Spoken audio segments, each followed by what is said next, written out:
विदेशी मुद्रा बचाने की जो अपील प्रधानमंत्री नरेंद्र मोदी ने देशवासियों से की है, उसकी चर्चा समाज में तेज हो गई है। लोगों में जानने की उत्सुकता है कि क्या भारत में कुछ बड़ा होने वाला है, जैसे कि युद्ध या कोई सैंक्शन, या फिर पश्चिम एशिया में जो हो रहा है उसका असर भारत पर अब पड़ रहा है। जी नमस्कार, मैं आदर्श आज इसी विषय पर आपसे चर्चा करूंगा। तेलंगाना की राजधानी हैदराबाद में उद्घाटन समारोह में जनसमूह को संबोधित करते हुए प्रधानमंत्री जी ने लोगों से कई अपील की है, जैसे कि 1 साल तक सोना न खरीदें, विदेशों में डेस्टिनेशन वेडिंग से बचें, विदेशी सामान को आयात न करें। मतलब वो सारे प्रावधान जिससे कि भारत के फॉरेस्ट रिजर्व पे असर कम पड़े। वेस्टर्न एशिया में युद्ध के चलते क्रूड ऑयल की समस्या हमारे सामने है और इस समस्या से लगभग पूरी दुनिया प्रभावित है, क्योंकि बहुत से लोगों को तेल मिल नहीं पा रहा है और अगर मिल भी तो रहा है बहुत ऊंचे दामों पर, जिससे उनके ऊपर खर्च बढ़ गया है, जिससे उनके ऊपर फॉरेक्स रिजर्व का दबाव बढ़ रहा है और आने वाले समय में यह जल्द ही निपटता हुआ नजर नहीं आ रहा है।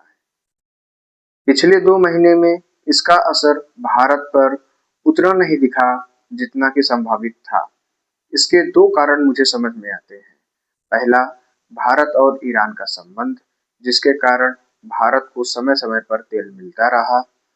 और दूसरा जो कारण है, जो सबसे प्रासंगिक लगता है, कि भारत के 5 राज्यों में विधानसभा का चुनाव था और कोई भी सरकार या राजनीतिक पार्टी जो सत्ता में हो, वो ये नहीं चाहती कि उसके शासन काल में जबकि और राज्यों में चुनाव हो, डीजल और पेट्रोल की कीमत में इतनी बढ़ोतरी हो। शायद इसी कारण से केंद्र सरकार ने अभी तक दामों को बढ़ने नहीं दिया। कई रिपोर्ट के अनुसार तेल कंपनियों को भारी नुकसान उठाना पड़ रहा था और अभी तक वो इस नुकसान को सहते आए थे, लेकिन अब चुनाव हो गए हैं, परिणाम आ गए हैं, तो अब तेल के दामों में बढ़ोतरी संभावित है और इसका असर जो तेल कंपनियों को हो रहा था उसको कम करने के लिए डीजल और पेट्रोल के कीमत में 15 से 25 रुपए की बढ़ोतरी संभावित है। आपको बता दें कि फॉरेस्ट रिजर्व का सबसे ज्यादा उपयोग भारत सरकार क्रूड ऑयल खरीदने में ही करती है। उसके बाद इसकी उपयोगिता सबसे ज्यादा सोना खरीदने में होता है, विदेशी सामान मंगाने में होता है। तो इसीलिए प्रधानमंत्री मोदी जी ने हैदराबाद में अपने संबोधन में लोगों से अपील की है कि वो सोना ना खरीदें, डेस्टिनेशन वेडिंग के लिए विदेश न जाएं, भारत में ही करें, डीजल और पेट्रोल का उपयोग बड़ी किफायती से करें, वर्क फ्रॉम होम कल्चर अपनाएं, जो कि कोरोना काल में बहुत सक्सेसफुल मॉडल डेवलप हुआ था, लेकिन उसकी परंपरा थोड़ी सी कम होती जा रही है। और हर वो कदम उठाएं जिससे डीजल और पेट्रोल का खपत कम हो, ताकि भारत सरकार को फॉरेक्स रिजर्व कम खर्च ना पड़े डीजल और पेट्रोल मंगाने के लिए।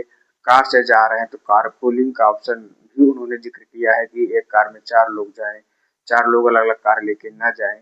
मतलब हर वो तरीके जो भारत के फॉरेक्स रिजर्व पे इम्पैक्ट को कम करे, भारत को कम खर्च ना पड़े, वो सारे उपयोग भारत की जनता को करना चाहिए, क्योंकि कुछ कार्य ऐसे होते हैं जो सरकार अकेले नहीं कर सकती है और उसके लिए लोगों को सामने आना पड़ता है और मोदी जी यही चाहते हैं कि भारत के लोग खुद सामने आए। तो अब इंतजार इस बात का है कि भारत सरकार डीजल और पेट्रोल की कीमतों को कब बढ़ाएगी।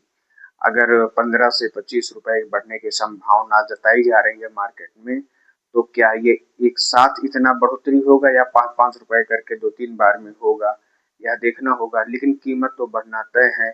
कुछ लोग तो यहाँ तक का टाइम दे दिए हैं कि 15 मई तक यह कीमत बढ़ जाएगा। अब देखना है कि 15 मई को बढ़ता है कि नहीं बढ़ता है, परंतु बढ़ना तो तय है। आपकी क्या राय है इस मुद्दे पे, हमें कमेंट करके जरूर बताएं और आगे ऐसे ही अपडेट के लिए हमें सब्सक्राइब करें, शेयर करें और कमेंट करें। धन्यवाद।